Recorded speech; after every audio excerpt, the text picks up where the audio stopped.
Should we start? Ayushi, you are on mute.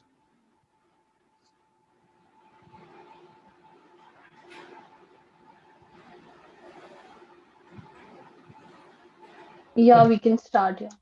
Yeah, okay. So, good evening, everyone. We are pleased to welcome you all for the third edition of the Street Talk series, organized by the Faculty of Architecture at CEPT. The series invites speakers who are engaged with particular aspects of architectural design and production in their practice to throw light onto topics that are central to the profession but are less discussed or theorized within academia. The series is scheduled from 15th March to 19th March, and the thematic focus for the series this year is architectural detailing. Today, we are on the fourth day of the series, which will be delivered by Mr. Mahesh Radhakrishnan. He is an architect and designer with 20 years of work experience in India, Germany, and Australia. He is the principal architect and founding partner of MOAD, the Madras Office for Architects and Designers, and a multidisciplinary architectural practice. MOAD's interest lies in critically understanding city, architecture, and placemaking, focused on design as a creative response to the context and collaboration. MOAD has carried out several award-winning and critically acclaimed works across the country. He has been actively involved in academia by associating with a number of premier institutions. He is also the trustee of Chennai Architecture Foundation, CAF, a non-profit organization promoting architecture through events and advocacy. The lecture would be followed by a question and answer round. All are requested to post their questions in the chat box. Now, I would request Mahesh sir to please take over and thank you. Yeah, thanks everyone who turned up. I think working from home and learning from home, we get into the habit of laziness. And thanks particularly to Sankalpa for inviting me. I think when he invited me for this talk and said we talk on architecture detail, that's when we realized we actually do architecture detail. So it's these presentations that sort of help us reflect our own work. As architects, we work in certain hierarchies. First comes the design intent or concept of the project, and at the end, the detail, from sort of whole to a part. Should I share my screen? Yeah.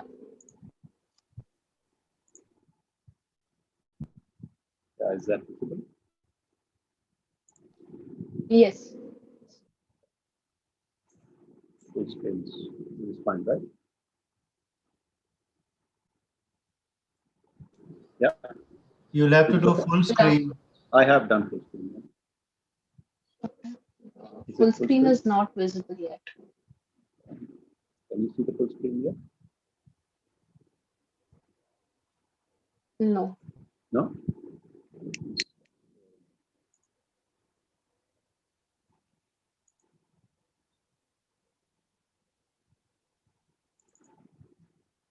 Yeah, it's good. It's good. Yeah. Okay, so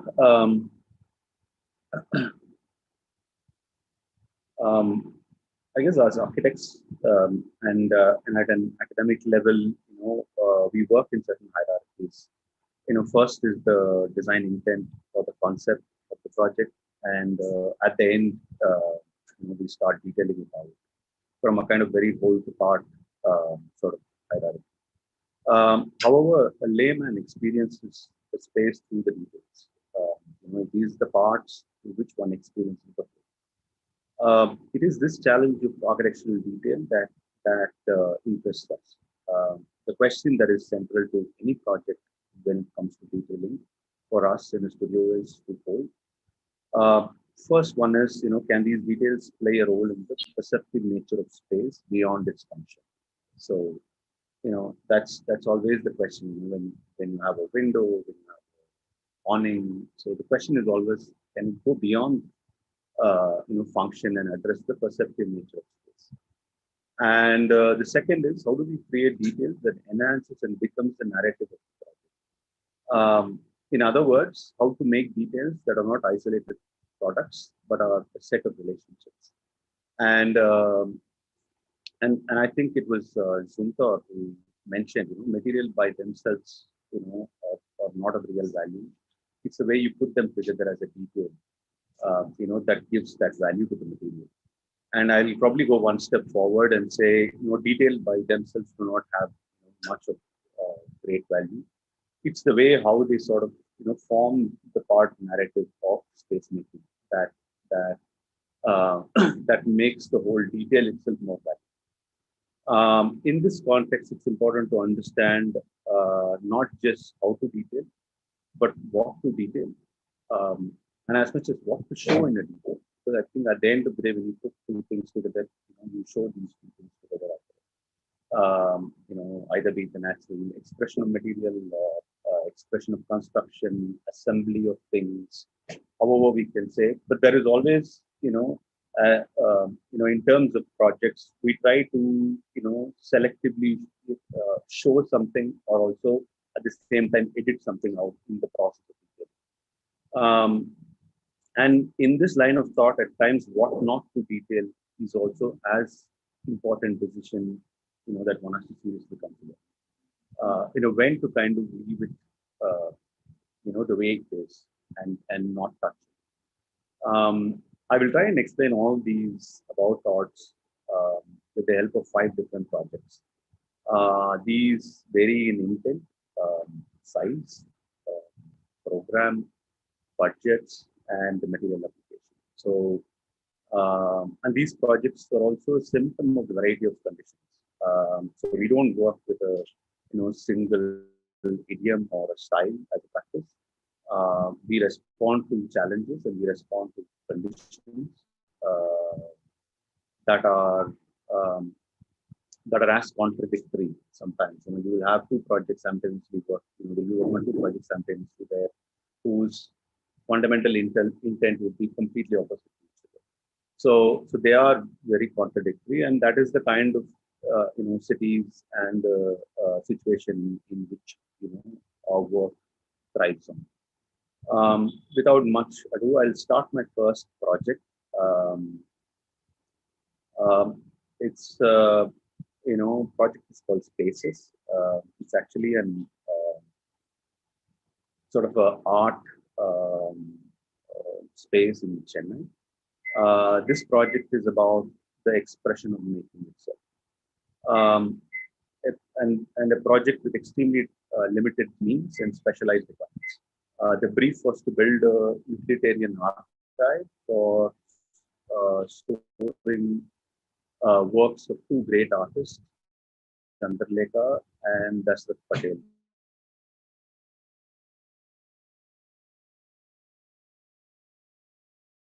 The buildings inside, it's a coloring effect with a terracotta roof and Chandra Mandapa, where the audience sits in the open and there is a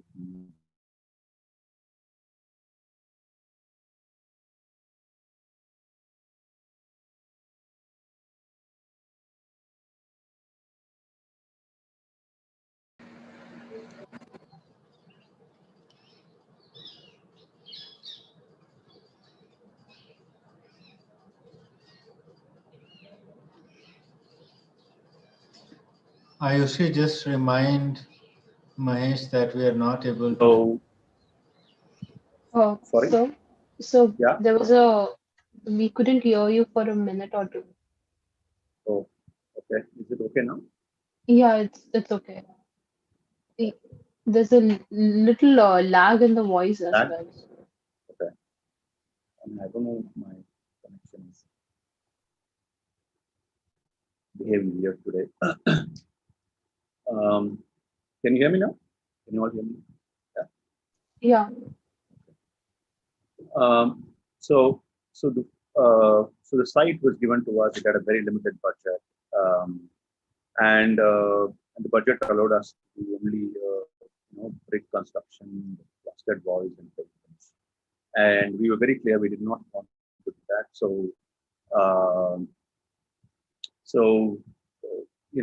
it was a ground plus 1-story structure. My structural engineer advised me to use plumb concrete, which is used in building retaining walls. But one of the problem with plumb concrete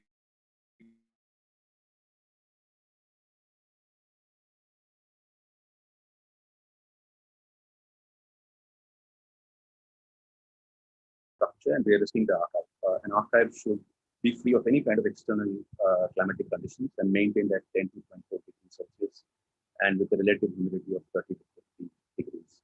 And being on the coast, the humidity here, touches to 80 to 90 percentage on many days. And Mahesh, sorry to interrupt. Yeah. Can you put your mic near, because a lot of echo, we cannot hear you clearly, and sometimes there is also a lag. Okay, is it okay now? Yeah. Is it?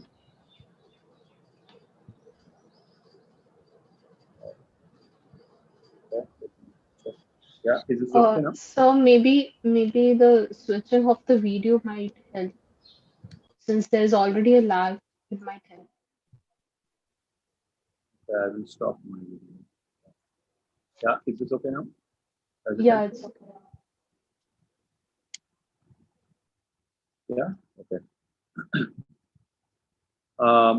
So I mean, basically, we dropped the idea of doing a plumb concrete. I mean, the idea of doing plumb concrete was also, there is you kind of invest very limited on the labor, and it creates an expression by itself, through the materiality. So we decided to do the concrete with bamboo shuttering, absolutely through trial and error.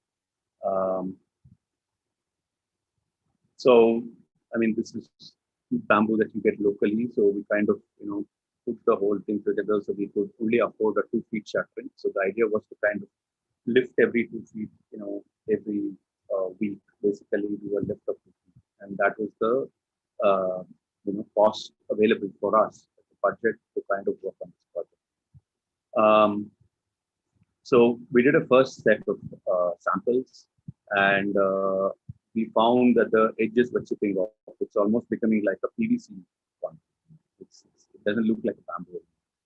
So then we had to kind of, discuss with people and discuss with a couple of my friends, and found out this is the detail.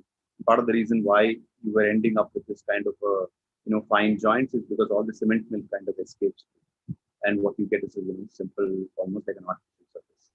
So then we kind of, did this detail where you can see, two concave bamboos and a small convex one, which kind of holds that cement milk, and that kind of helps you to, retain the cement milk. And then we got a much finer, kind of very natural and a raw finish to the bamboo itself. And you see some images of the construction. So every 2 lift is what we had the money for. So that's all I could budge my client to pay for extra, apart from the project cost. So once we decided, the shell is going to be concrete and this kind of raw, rich finish of concrete. The idea was it's a 2-story structure. You need to have some way of moving up and down. So we had to kind of do a detail which was as simple as a ladder. So we kind of, said we will put 12 rods, do it like frames, anchor it to the concrete wall, and then add a cement chipboard, marine chipboard on top. Again, reclaimed material.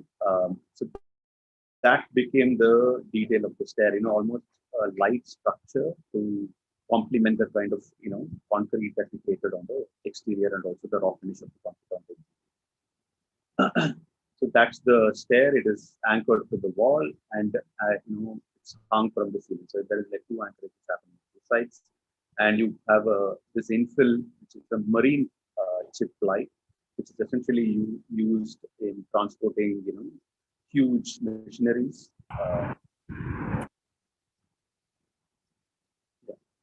Huge machineries in containers. So they take enough weathering, and all that you need to do is screw them from the bottom, and that kind of became the expression of the stair itself. The floors were concrete polished to kind of avoid any kind of reverse osmosis of water from the coastal area. And this archive has now seen almost 3 seasons, and it's performing very well. These are some of the material expression, and that's the speciality.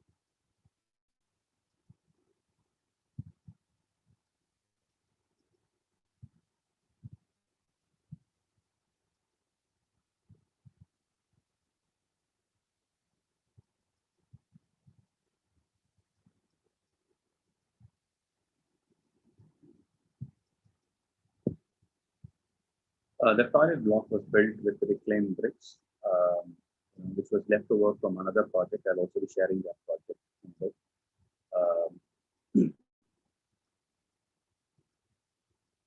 And now, it kind of camouflages with the environment itself, and that's the kind of, the mold of concrete and the assembly of bricks, the processing of bricks, stands as the expression for this project. My next project is about creating public realm in private space. If any of you have worked on the retail project, you would know that's this retail commercial project. It's one of those, what can you say, one of those fields where there is a huge limitation on the expression of architecture itself. What you need to do is a kind of a container in which people will throw in products, marketing, and that's all you need to do. All that they need is a larger shop. So we had an opportunity to work on a commercial project. We were given 6 blocks. The approval is already done. And these 6 blocks, you can see the image. So there were these 6 blocks were given to us. They are individual blocks separated by almost 3 to 4 meters each. So we were kind of struggling to make it one holistic space. So the idea was, how do you kind of create a singular holistic space? How do you create a singular experience with these 6 blocks? We realized something was missing. We did several iterations with the roof bow and the individual blocks. And then at one point, we hit on this idea that we need to start looking at the entire 6 blocks as one linear room with the floor as the paved area and the roof above, and one face as your shop front and the other as the public. So when we came up with this idea of a street room, the floor, we wanted to treat it like a park. Why don't we just make it, more nature friendly, make it like a park. So there is a character that is established. So then, started the idea of what we call shop and park. So that's sort of broadly the idea. These 3 blocks are connected, and these 3 blocks are connected. So our design, our primary design was to kind of detail the floor and the roof, and that became the project itself. We tried several options since the budget of the roof was not part of the brief. We had to kind of look at cheaper options, inexpensive options, which can create certain, effect, so to say. So we tried to work with punched metal scraps, other form of random scrap metal sheets, which creates, this kind of a pattern on the facade, a different take on the same thing. Thought, why don't we just take perforated sheet, CNC, cut them, create this kind of a shadow effect. And then finally, we ended up with just regular sort of, purpose. We felt it kind of fitted for the project, and it kind of held all the blocks together. You needed, since the blocks were already in a kind of dynamic, formal exploration, you needed some kind of a plane to kind of hold them together, kind of an even plane with the rhythm. That's how we ended up with this pergola And once we decided on the pergola, then the issue was, okay, so what material do we do the pergola in? The idea was to do it in pine wood, uh, but the structural engineer advised not to do, because it's going to soak in water and there's going to be variable load, which the building was not originally designed for, and it's going to increase the cost of the steel sections as well. So eventually we decided on FRP, molded FRP, and that's the section that you can see. So there was a rafter and there's a purlin below, which will hold the FRP, purlin above, which will hold the corrugated polycarbonate sheet, which protects you from the weather. Now, since this being on the coast, we had to kind of, GI coat it, all the sections, and the bolted section. There is no welding in any of this assembly. So everything is kind of bolted and screwed on. So that's the isometric. It shows different sections, the different layers, how it works at different block levels. And then the next issue was, FRP is very plastic. So why do you want to put something which is so plastic and call it a FRP? So then the challenge was to kind of randomize the colors. So we got the shade card and randomized the colors, so that we then decided, depending on the length of the members, we created a kind of randomized color which will be more natural to them. And then eventually the construction side. Hope all of you can hear me. Yeah. Yes, sir. So once the roof was decided, then it was the issue of the floor. We wanted to have a pattern which emphasized movement and also kind of contradict with the roof. The roof is more, concave, which is kind of welcoming. The floor needs to be kind of flowing in a linear fashion, and the flooring pattern was again done with different paver sizes, which gives this sense of motion. And that's some of the construction units of the paver. And you see this is how the place is turned out as a model. The model was so successful that it was copied several times on the same street. And in fact, we did one of the copies.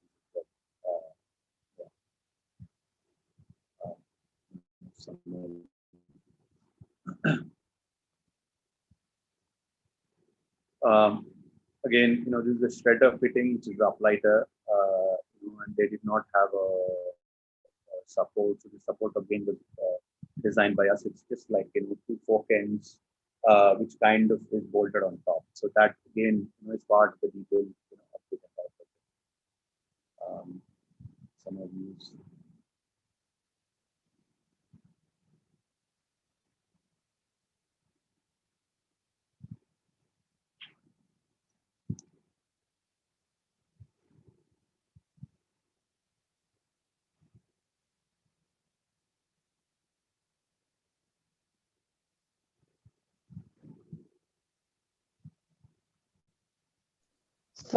So, Yeah. yeah, the voice can't hear you. No, I'm not speaking. I just let Okay, I'm the so image sorry. talk. I'm so sorry. I'm so Yeah. sorry. I mean, the image is self-explanatory, so I think so I just let them talk. My next project is House. Um, the project brief, was twofold, and it's kind of pretty straightforward. One was to actually have the charm of an ancestral house. Was the first part of the brief, and the second was the building should fit lightly in front. We kind of took these two briefs very seriously, and for the first one, we kind of, did a. Mahesh, we can't hear you. Still, you can't hear me? Hello? We can't hear you. Okay, just a minute.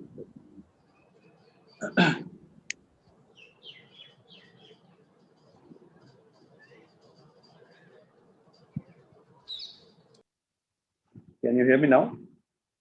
Yeah? No? Yeah, yeah. Is it feeble or is it okay? It's okay. There's like fluctuating in the voice in between. I think there's some problem with my broadband. I think. So No problem. It's okay. yeah, We can hear yeah, you for now. Yeah. yeah. Okay, fine. So so like I said, the brief was twofold. One was charm of ancestral house, and the other one was how it can sit lightly on it. So for the first one, we kind of you know put a coat. So basically, all the spaces are organized around the coat, and you know we we tried to use reclaimed bricks, which was actually sourced from demolished houses. And that became the sort of larger agenda of the project. One defined the spatial narrative, the other one was the material expression or the body of architecture. From the point of view of spatial expression, that's a typical section of a court. We tweaked that a bit, created a linear court with a steep gable roof, and that kind of became the character, the spatial character. A section that shows that. And for the brick, which was the most difficult task, we started, collecting bricks from demolished houses. So we had to refer with a friend who works in brick, who's a structural engineer at IIT, also was one of the consultants, who was involved in the restoration of IIM, Arun Menon. So we kind of, so this is the process, which was advised, and we kind of followed rigorously. Identify the building that is going to be demolished, take sample bricks, test them, test for their compressive strength, and then sort them out, load them. And this entire process needs to be done in like 3 days, because these bricks vanish in like 3 days. So we did that for about 40 different sites, of which we used 26 of them in this given site. Once the bricks were assembled parallelly, these are the extent from where the bricks came in from Chennai, this is where the site is, and this is all where the bricks came from. The bricks range from anywhere between 25 years to about 100 years. And once parallelly, we were also working on, okay, so when moment you said you're going to use bricks, so are we going to use the brick as an expression of the house itself? And then we tried to work with different brick posing patterns, different bonding types. So this was happening parallelly in office, without any sense of reality. And so we said, okay, we're going to test this upside, and we tested it, and it was a disaster. Partly because the bricks that were sourced, were not always of the same size. They were completely varied, so it did not need a forced sort of pattern to kind of give them the character. So we ended up using the bricks the way they are. There were 2-inch bricks, 3-inch bricks, and we also used certain 1-inch bricks. So you can see the kind of patterns. You had to kind of offset it. So this was more like an interlocking of almost like a brick weaving of different sizes that happened. And so we developed this pattern following that. And then, these are all different elevations that were developed, and, the masons were free to kind of, work with this logic of 3-inch and 2-inch bricks. So once the exterior was decided, we were very clear that the insides should not be brick. Since for a domestic scale, you don't want these many textures. It's too overwhelming, difficult to maintain, and so on. So once the bricks were decided, the insides were done right in oxide plaster. So that it gives a kind of almost like a monolith on the inside. The world is completely different on the inside compared to the exterior. And these are some outcomes of that. The floor was Mandana, which is what locally is called chocolate brown tandoor stone, and the walls were titled. The windows, again, initially we thought of doing aluminum windows. Then, after this whole brick and the titanium plaster came in the idea of using very light sort of jet sections, steel jet sections as well, window frames. And so that kind of brings in the lightness on the inside, whereas the exterior is kind of rich with all these some custom details were developed in the process, which, there's a small step to access to different uh, levels. So it's just supported on like 3 points, done with tenement rods. Um, uh, 4 points in this case. 1, 2, 3, 4, yeah, 4 points.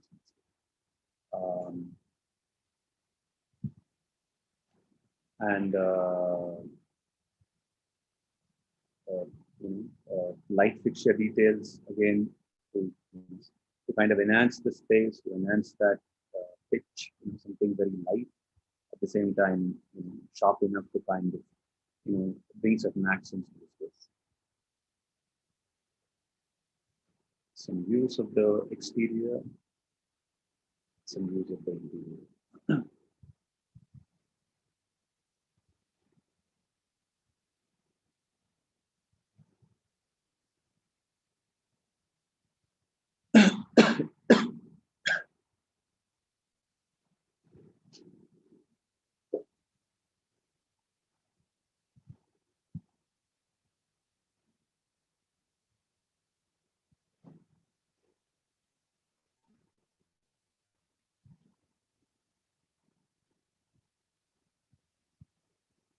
So the stairs were, done by cobbling the brick, which actually is cladded on top of that steep roof. This is more a service stair, but unfortunately, people are so amused that everybody wanted to use this stair. My next project is a very, very small office in Mumbai. Um, we were shown this office space, and the office was, had a sort of limited program in terms of its functions. It was actually an office of just the MD. So the main floor is down below, it's only for the MD. And it had a conference room, the MD's room, small workspaces, a reception. So in terms of program, it was limited, but this is the kind of space, it's 1,000 square foot space, it's an interior project. And this project is about invisible details. The idea is to kind of hide all the details. Why? You will see why actually. But the idea is to kind of keep the readers very limited, so that you experience the sort of entire space as a whole. And that was the footprint given to us. We had some service areas, and based on this, we added the director, conference, reception, workspace, pantry, and restroom. Now, the moment I put this, the reception hardly gets any light. So the idea was to how do you kind of increase the light in all these areas. And the west and the north, west and the south was the only area where you had light in this. So we wanted to kind of, the obvious way to kind of get lighting is to kind of, do a glass partition on all sides so that there will be light. But we wanted to do a detail which will also be imageable. We also wanted to do a detail which will have certain quirkiness to it. So we decided to do something like this, a kind of hard partition, preferably made of stone, and create this sort of spatial connectedness across, so that through these gaps one could see across, the light would filter in, and so on. So this is the kind of spatial experience you would achieve once you are inside the office. So the material that we decided was to go in for travertine, and to our dismay, we couldn't really find the light colored travertine. So we ended up with marble. So the idea is, how do you create a monolith, which is resting all this glass? So then comes the aspect of detailing. And that's the sort of final outcome. I've deliberately refused to show the details for this. Because this is one of the newest projects. We have not put it out yet, so we've not assembled the details together. But two, also it allows that you could speculate on these details and discuss amongst yourself. So the marble kind of rests on the floor, and the glass frame rests on the marble, and that kind of completes the sort of overall detailing that is required uh, for creating these barriers, special barriers.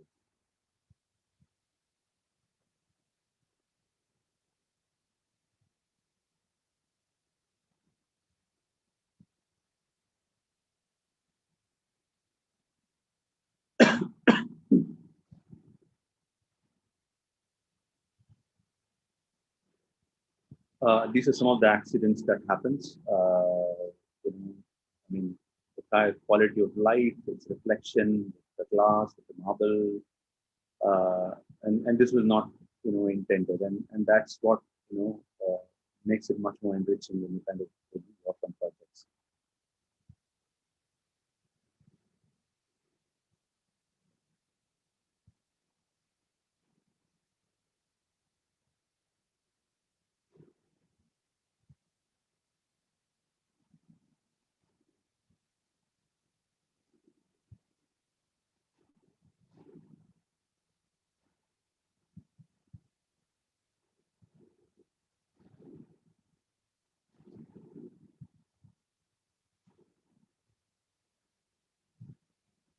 This is the last project that I'm going to show. It's a house for two brothers. It's a small detail in that entire space. I mean, I've just selected only the details which contribute to the speciality, and so they, in essence, they are design details. So this was again an extension for two brothers. So this is the parents' house, and they wanted to do house for both the brothers, essentially two rooms for each of them, and a kitchen and a dining. Um, so that's the kind of study models, and eventually we ended up somewhere here, and that's what we created. So we created this jali wall, which is like a second wall. The first wall is a glass, which is inside this concealed, and which becomes the sort of anchor for the house. It's a spatial anchor. It's a dining where all the generations meet together. So we want to create this, partly outdoor space where they can hang out, where they can relax. So we want to create this spatial anchor. And so when this model was done, the idea was to do cement jalis and get done with it.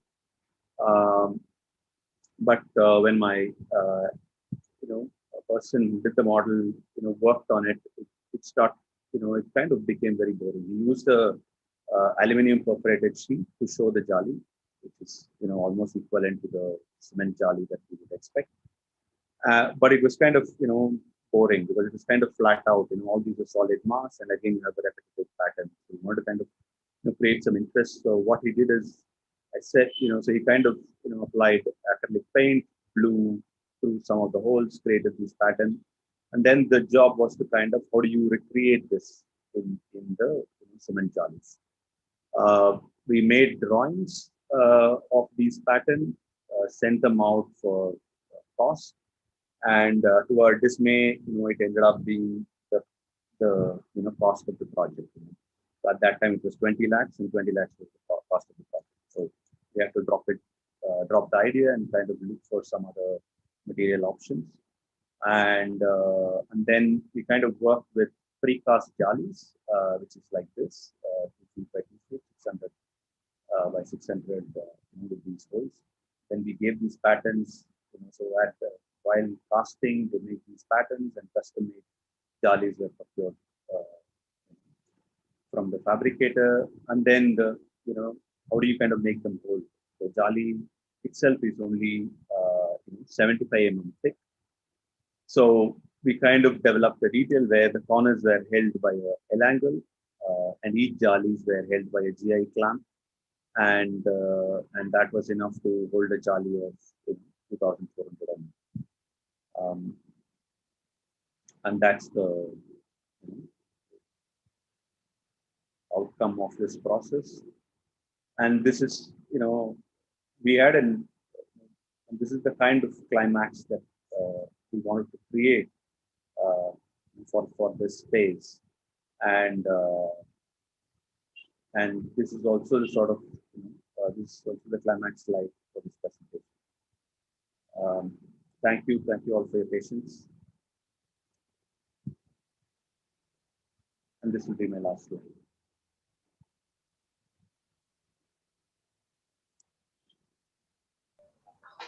Thank you, sir, for the wonderful presentation. Yeah, so before I hand it over to Ayushi for the Q&A session, I just wanted to bring it to everyone's notice that tomorrow's session of the Straight Talk has been called off. I repeat, tomorrow's session of the Straight Talk that would have been delivered by Mr. Girish has been called off due to some unforeseen circumstances, unavoidable circumstances, and it will be rescheduled in a later date or time. And so, yeah, I'll hand it over to Ayushi for the Q&A. Hello. Yeah. Thank you, sir, for a wonderful I think presentation. Mahesh, you can come on video. Yes. Oh, okay. I think Fine. it should be all right now. Yeah. Yeah. Starting with the questions of the day. First, Ghazal would like to place a question. Yeah. Sir, I observed in the first project that you had shown that there was there was a gap between the bamboo cast wall and the reclaimed brick walls. Yes. So I just wanted to know, how did you deal with the junction, because those two walls were separated, of course, for reasons. So how did you deal with that junction between those two walls? I'll have to share the External walls. They were. yeah. Let me just share the video.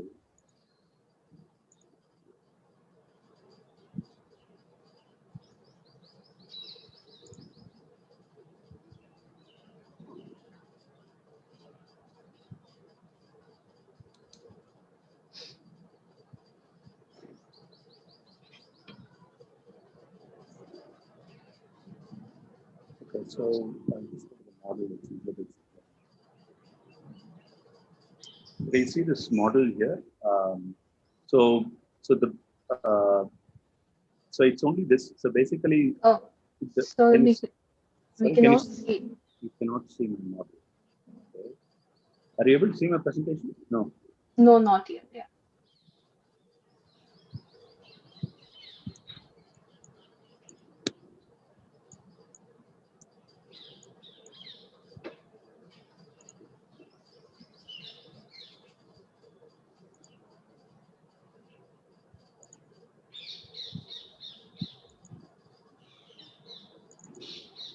Can you see the screen? Visible. Yeah. Okay. So it's easily explained with these two. Okay, so that is that's the old structure. Okay, and we had to build on this footprint, what you see here. So the footprint, whatever you saw, there was an existing single-story structure which was demolished and destroyed during the Gaja cyclone, and we have to kind of only build in those places. So what you see here, so this is the concrete structure, and we only extended the roof. So none of these walls touch it. So these are actually public toilets whose access is along this side. So Sorry to interrupt, but I think the screen is black and we can't see the presentation. now, No, I think you need to reshare it. Yeah, okay, let me stop.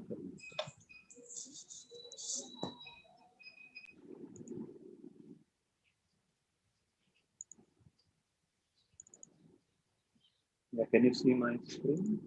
I think when I do my full screen. Yeah, just zoom. Yeah, when you do the full screen, it turns to black. Black, yeah, I think. Okay. So let me just zoom in on this.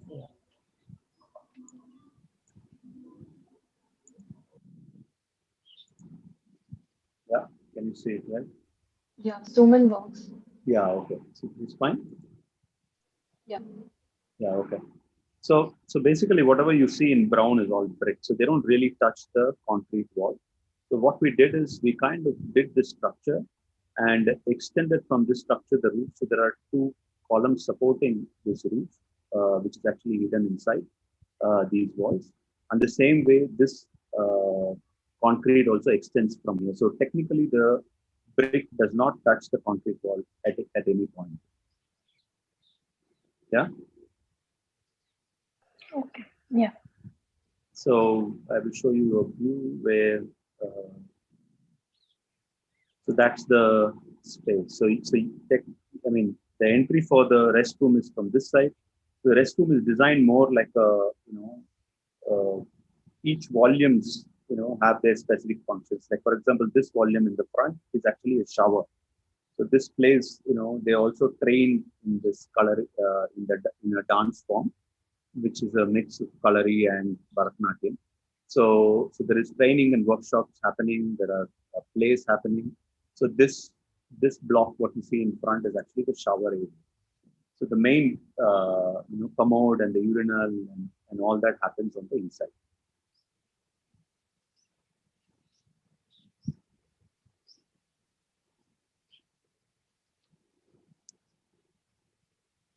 The same detail I will also share, since you asked, it's the same theme.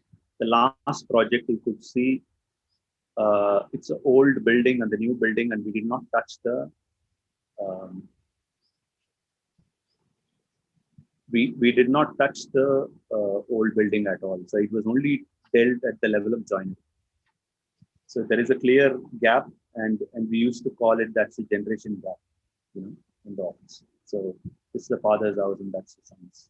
Uh, so there's a clear gap between the old and the new, which we deal only with joinery. Structurally, they are independent. They also help you, do your footing for the new structure. So, there are many advantages of separating the old and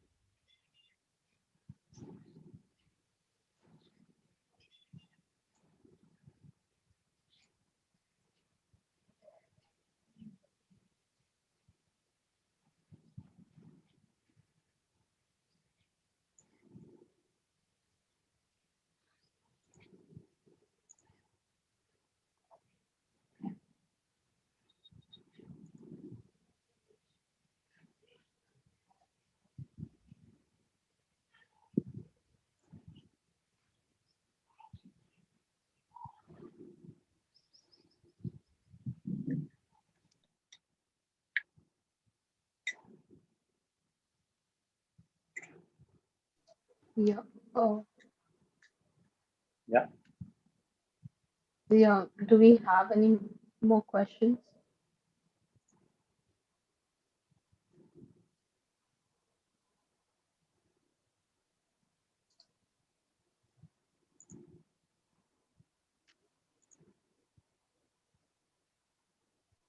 Sankalpa, would you like to pour in some words? Your views about the presentation, please.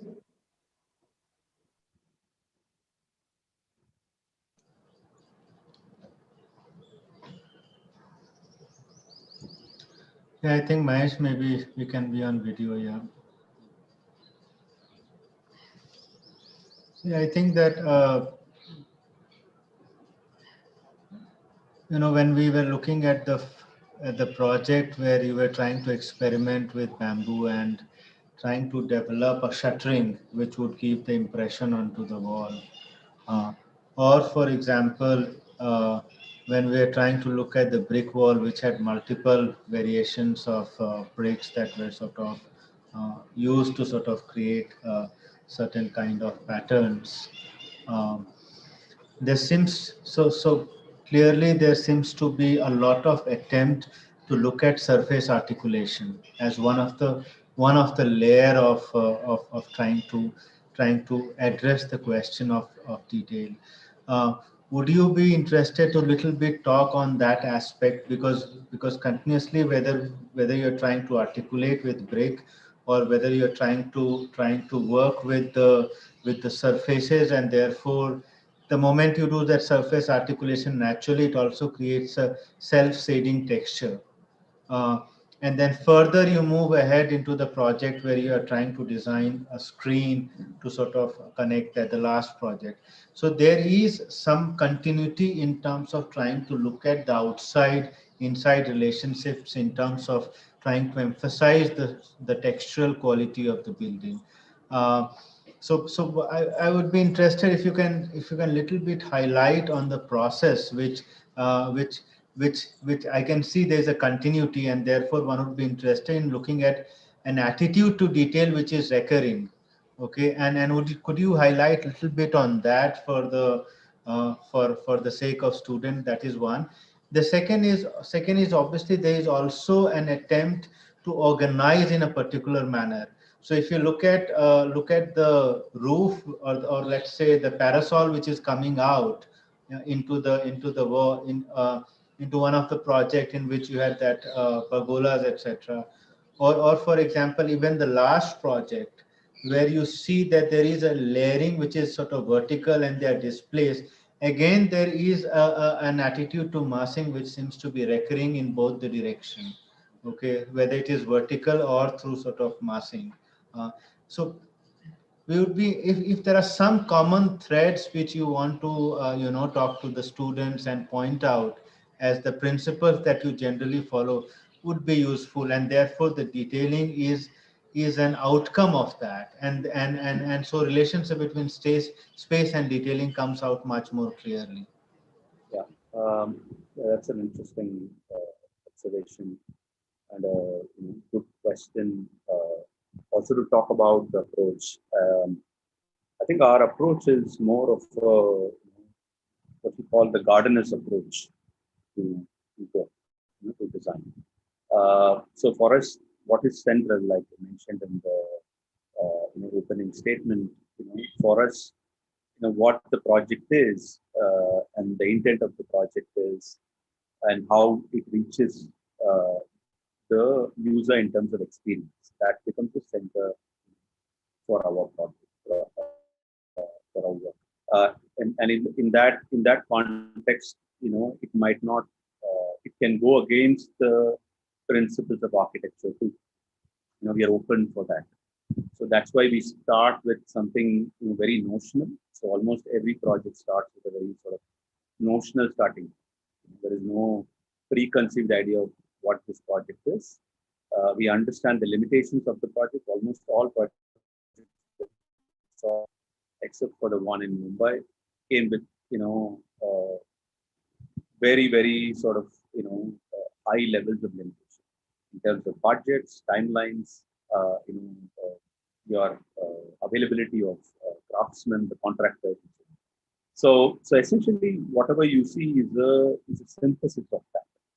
So every project, we look at what is the strength of this project. I think that's the first thing you try to understand. Of course, you do your usual studies, spatial studies. What does a one ground plot will give you? What does a row of shops can yield? So there are these studies that we constantly kind of keep doing. So we kind of look at the reality or hard reality of the project, and we kind of identify, okay, within that, is there a strength that we can explore through architecture needs, and that is how every project kind of has evolved so far. And the projects that I've shown today are all fairly, in terms of function, they're straightforward. There are no complexity. But there are also other projects where you have mixed uses, where the expression is little more subtle, but it's primarily in the articulation. Right?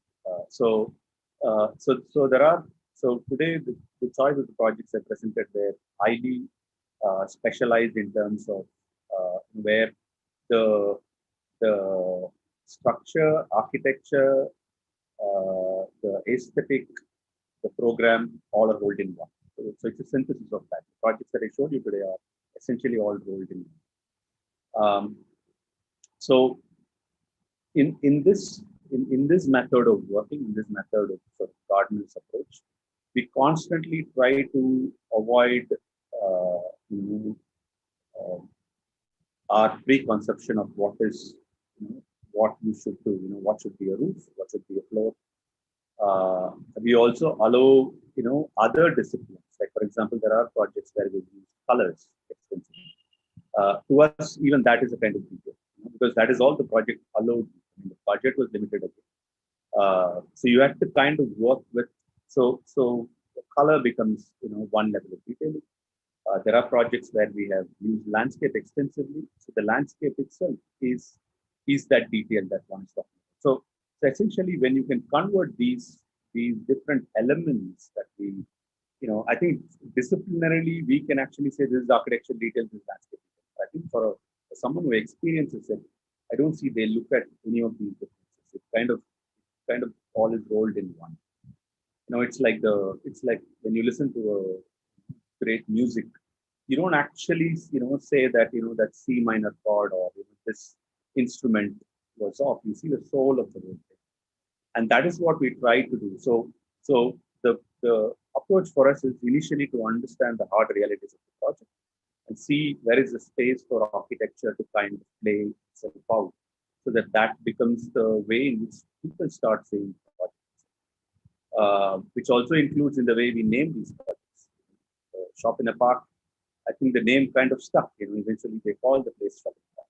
So that kind of creates an imagination of the project, and then and then after a point you detail, but towards then you kind of do the detail enough that it doesn't stand out. The detailing process is done in such a way that you reduce it to so much level, that beyond that you cannot reduce it. That's the level of detailing we look at.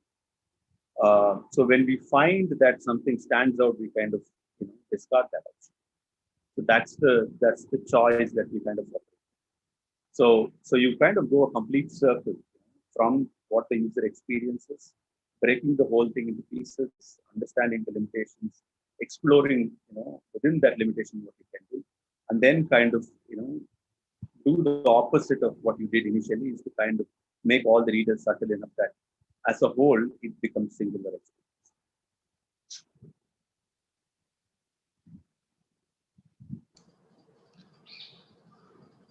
Are there any more questions? I have one more questions then, Ayushi.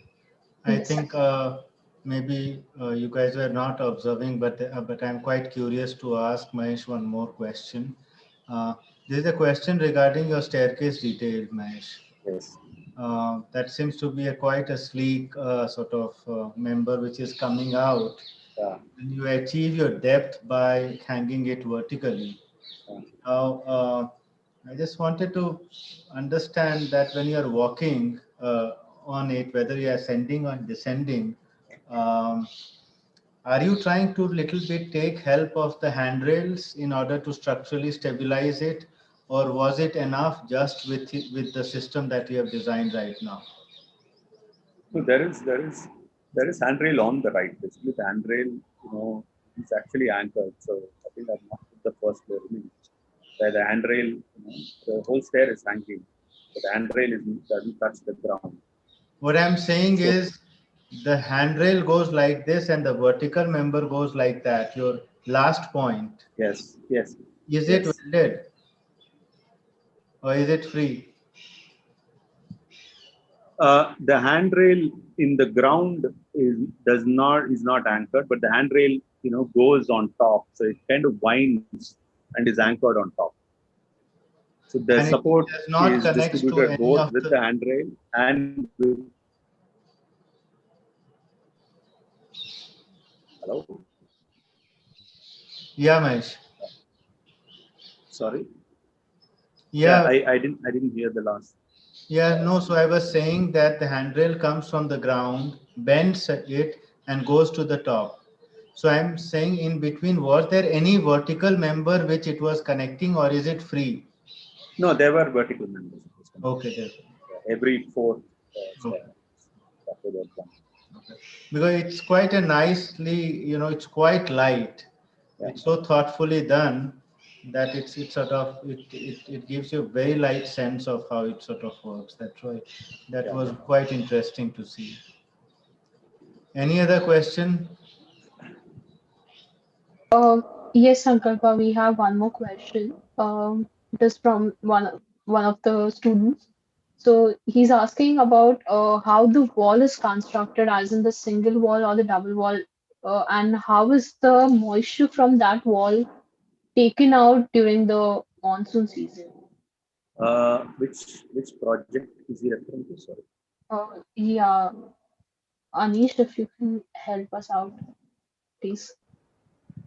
The first project, like we were the exposed brickwork is done, so it's a Yes. single layer or a double layer, or how the moisture is prevented during the rain season to transfer it, as brick absorbs some of the moisture during the season.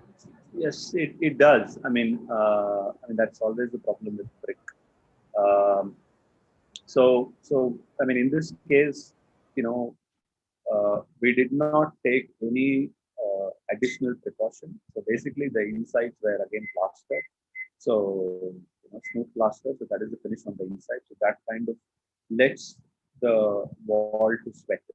So so there is no additional precaution in this particular project that we have taken, where the walls will absorb moisture, um, and but we've left it to sweat it out through the other side, because it's essentially a washroom, which is always.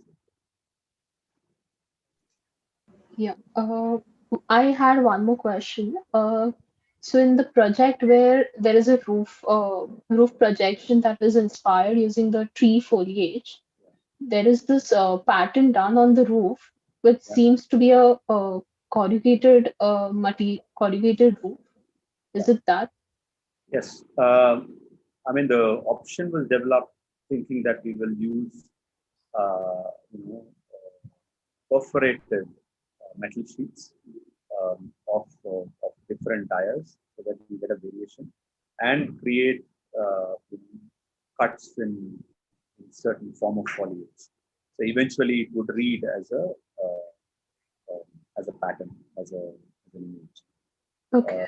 I mean, this was in the line with the shop in a park, and that's one thought that we kind of extended further in a kind of literal sense. But the depth was too less. We had anywhere between 2.5 meters to 4 meters for us to kind of register the effect of that. So we kind of worked. That's why we kind of moved on to other options and eventually landed into this. So, But in that case, so when we are creating a pattern on the roof, then yeah. how is the pattern maintained for a longer time, since it's a rough cut, it's not a rigid cut. So how do you Yeah. specifically maintain that pattern on the roof? See the pattern by it's. I mean, there. I mean, if you look at the section, it's a two-layered section where this is happening at the there's a purlin below, and this is happening at the bottom surface. So it's more like a false ceiling in that sense. So what the true ceiling is actually a polycarbonate sheet, which kind of takes care of the roof of the ceiling below. And these cuts, I think with today's technology and material chemical applications, you can create much more smoother surfaces also with these edges. You can curve them. You can do whatever shapes you want. Just feed it in, and I think we can. With CNC milling, you should be able to get much more softer shapes as well. It's just that there is a random sort of placement of that when you kind of generate a pattern. There's a kind of randomization, and it is that randomization which will eventually create that sort of output. Right. Um, Thank you. We have one more question from Kurian. Hello, sir. Yeah, so my question is from the project where you kind of use the reclaimed bricks. So my observation was like since the brick were of varying sizes, how is it that you were kind of were you able to establish the exact levels and dimensions beforehand, or there was some kind of negotiation on site in that sense, like since the brick would kind of determine your dimensions of opening and the height of the wall. So how did that happen, and how that that you were able to sort it out? So Yeah. So I think in this case, when you have openings, you actually start the coursing from the opening. Right? So that's what we did. So you start the coursing from the opening. You determine the openings because that is dependent on the usage of the room on the inside. So that's what we did in this case. If you look at all the edges, you will see all it's all full bricks. You will not see any cut bricks on the edge of the openings. So the residue is somewhere in the center where it does not affect the bonding. So you kind of, since we did this kind of interlocking of different brick sizes, we had the play for us to kind of avoid one brick or add one brick, because the dimensions of each brick were like the 2-inch height or 3 inches. So 3 into 2 and 3 into 2 and 2 into 3. So that's the kind of combination we work with in terms of the horizontal layering. So there was play. I mean, and of course, your local mason has to be trained enough so that he can understand these nuances. So I mean, of course, I mean, you'd be surprised in this project. We did not have a project manager. It was a labor who did the entire work. So we did few, prototypes. We tested it, and then uh, yeah, and whenever we had issues, we did kind of trace it to him, and then he was able to kind of understand uh, why certain things are. So that kind of helped us to kind of get certain order in the way the construction was happening, even though the materials were completely random sizes. It is a challenge. I mean, it is a challenge. Right, right. In continuation to Kurian's question, Abhay also had a question. Sir, as the bricks were of different sizes, there will be a challenge in maintaining the straightness of the wall. Uh, Yes. was there anything that you had to do, like some shuttering or something to maintain that straightness or something? Or No, how we was that? left. We kind of made sure the inside was straight and left the outside to take whatever form and shape the brick offered. So we left it to the nature's force. In this case, the random size of bricks. So if Uh, if you really look at the images,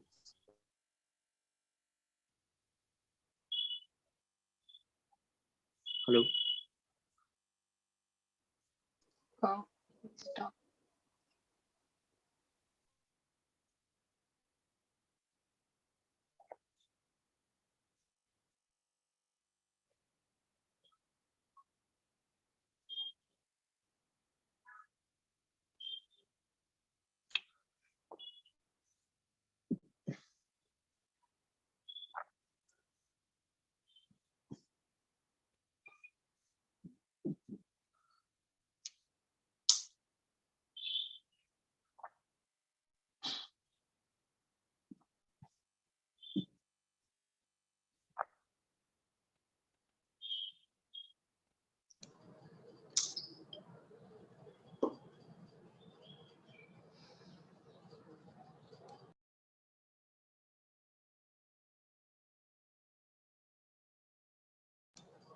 Mahesh, you're on mute. Yeah. yeah, yeah. Sorry, Abhay, did I answer your question and were you able to hear me? Abhay, you Abhay, are you on are mute. on mute. Sorry. The you mentioned that you maintained the level towards the interior, Yeah, but left it exactly, outside. Yes. exactly, After that, exactly. okay, okay. So we basically left it to uh, for the Yeah. material themselves to be decided. So we just maintain the inside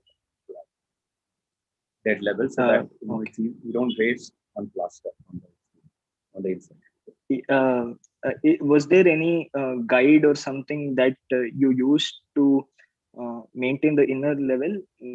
Uh, because, or Not not not real not really. I mean, I think it was it's what people do. Every course has a they use the line dory to kind of. So it's the Okay. same technique. There is nothing new that we did. Okay. Thank you. But we tried to, we were very strict in kind of maintaining the, on the inside to be dead level.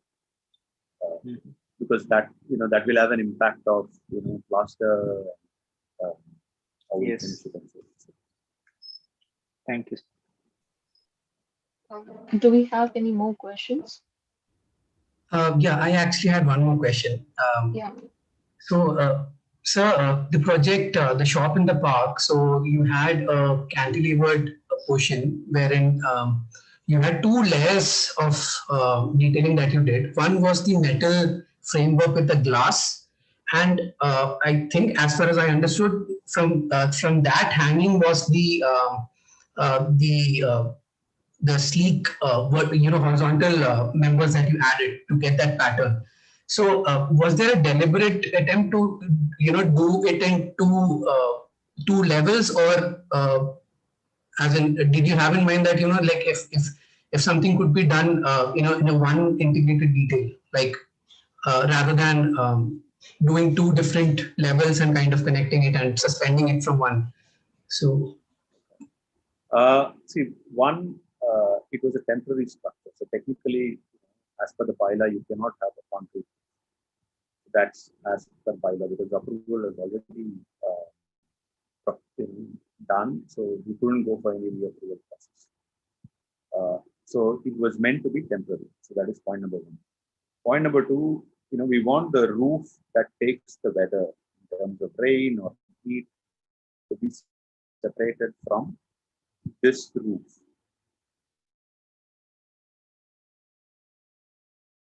We kind of separated the the polycarbonate roof, which is on top.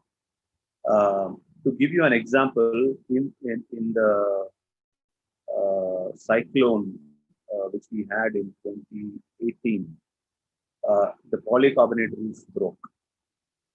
Okay, because the wind speeds were at 120 to 150 kilometers per hour.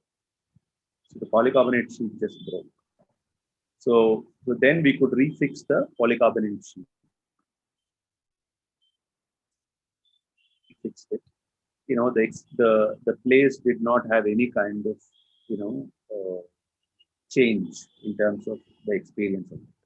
So it was completely independent. The polycarbonate roof, which is the weather shade, and the sort of roof that we created below that. So it was a good decision to actually separate them, and it was intentional. So again, in the continuation to his question, Abhay has a question. Not in continuation, sir, but the interior, what you had done in Mumbai, the marble walls which were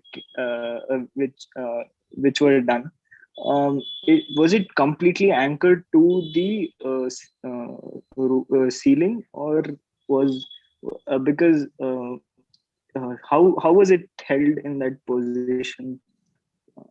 Can you just elaborate in that? Okay, it's both. I mean, it works both ways. It was anchored in the floor, and it was partly anchored in the ceiling. So there is a kind of steel framework inside, and the marbles are clad on both sides. Okay. And the glass was put in. So the way in which, if you look at the details, there are two glassings. So there is one glass that actually goes onto the floor, which was first inserted, and then then there is an aluminium frame which kind of is screwed onto a L angle on the edge of this, which is held by the steel frame on top. So the detail works. When you see it, it feels as if the curved marble sits on the glass, and the two side glass with frames is kind of held together. So they don't really rest on the marble at any point. They don't touch the marble at any point. Maybe Abhay, you should also ask him that was it a continuous marble single piece, or how was it appearing? Yeah. Yes, sir. Originally, we wanted to It do. appeared to be. It appeared to be. What's the thickness of the marble that you used for for that panel, like as cladding? Uh, the thickness of the entire marble partition was about 75 mm. It's about 3 inches. Yeah, 3.5 inches.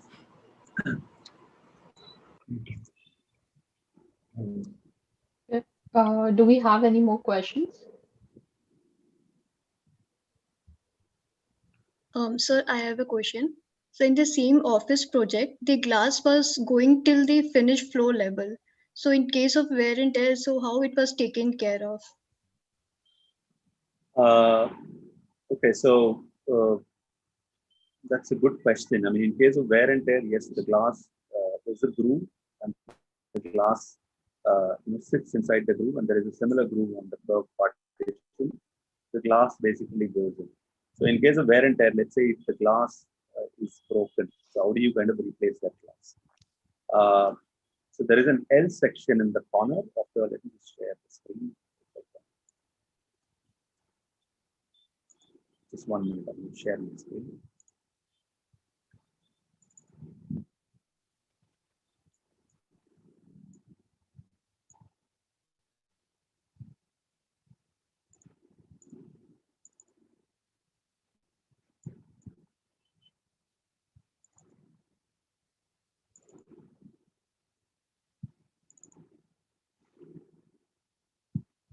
I'm going to share a different.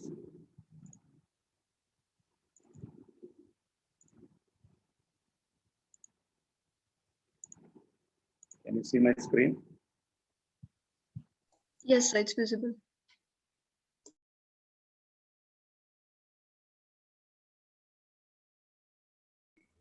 You are on mute. Yeah, can you hear me now? Yeah. Yes, sir. Yes. Can you see my screen and Yes. Okay, fine. Hear me. Okay, good. So that's the construction detail of that marble wall. There's a base plate anchored to the floor. There's a steel frame which is built, and the marble is laid so that you don't see the base plate. There's another steel frame on the ceiling, which is anchored to the ceiling. The glass is put, and then a ply is used to sort of cover on one side, and then on top of the ply sits the edge of the marble, so that it gives that additional thickness, and then the other piece of the marble. And you see this particular edge here. Can you see my pointer? Yeah. Is it visible, my pointer? Yes, yes. Okay, so that edge is the critical detail, because you need to kind of put a door which will open inwards. So you add additional marble here, so this becomes flushed.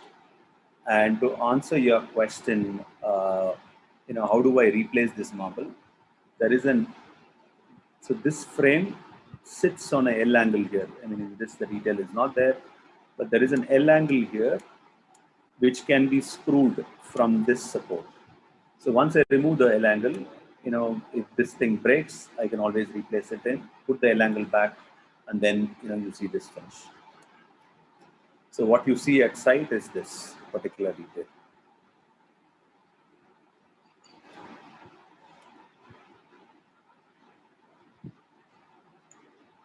I will show you.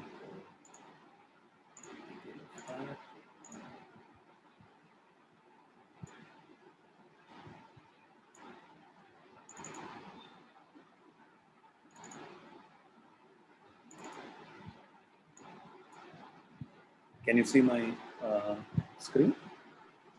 Yes. Yeah. Okay. Yeah.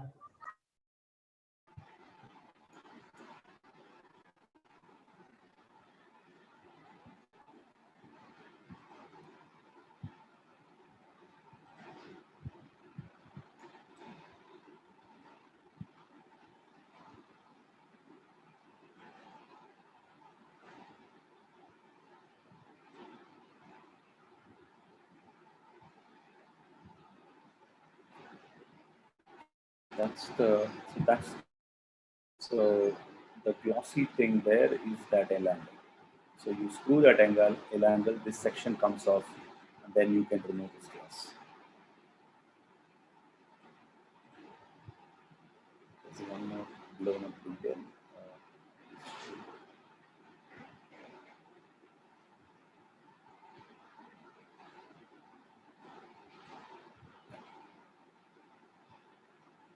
See the way it's screwed from top, and you don't see any of the detail. So you don't actually see any of the screws, nothing that is, holding either the marble or the glass partition with aluminum frame. Yeah, is that fair? Yes, sir. Yes. Thank you.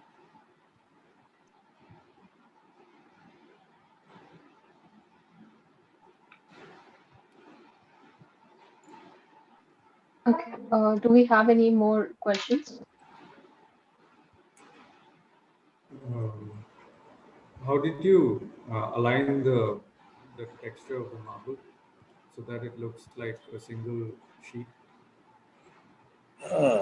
That's the. I mean, we have some fantastic marble layers. I think their eye for detailing is. I think we need to really learn. And every project for me is a learning. I learn from a fabricator.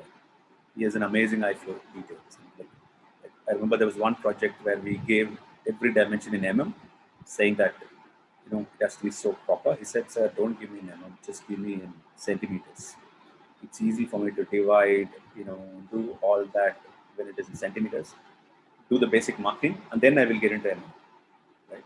So they have their own way of sort of working, and I think the credit goes to, in this project, goes to the marble layer. So every other marble you take, in fact, they polished so basically they separated the marble. First, it's a marble, comes in a block. You kind of cut it into, 20 sheets. So every marble is related to the next marble in some way. So you kind of need to sort the marble before you even start laying. So they did that sorting for these curved walls, before they laid the whole thing together.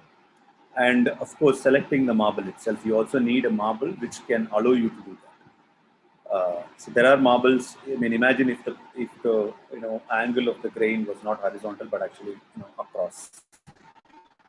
There is no way I would have been able to match the marble. So it's also sometimes luck that you get the right kind of material that you want. But eventually, you kind of work with what you have. Thank you. Okay. Yeah. I think so. We are done with the questions. That was a very insightful session. I'll now ask Arvind to say a thank you from our side. Please, Arvind, can you take over? Yeah. On behalf of Faculty of Architecture, CEPT University, and all gathered here, I would like to thank our speaker, Architect Mahesh Radhakrishnan, for his presentation as a part of the Straight Talk series. The variety of projects presented show the strong understanding and idea of local and deep root connect to the place and how the understanding is manifested in the design and detailing process. The question and answer session also gave us great insight into the level of detailing which was taken during the design process. Given the present situation, we hope to be a part of the online Open Office Week to get a more detailed understanding on the various other aspects involved in your practice and also to keep the tradition going. I would like to thank Sankalpa for organizing the Straight Talk series and everyone who attended the session. Thank you. Thanks, sir. Thank you, guys. Thanks for your patience. Thank you. Thanks, Mahesh. See you. Thanks. See Thanks, you sir. again. Welcome. Yes. Thank you. It was a pleasure.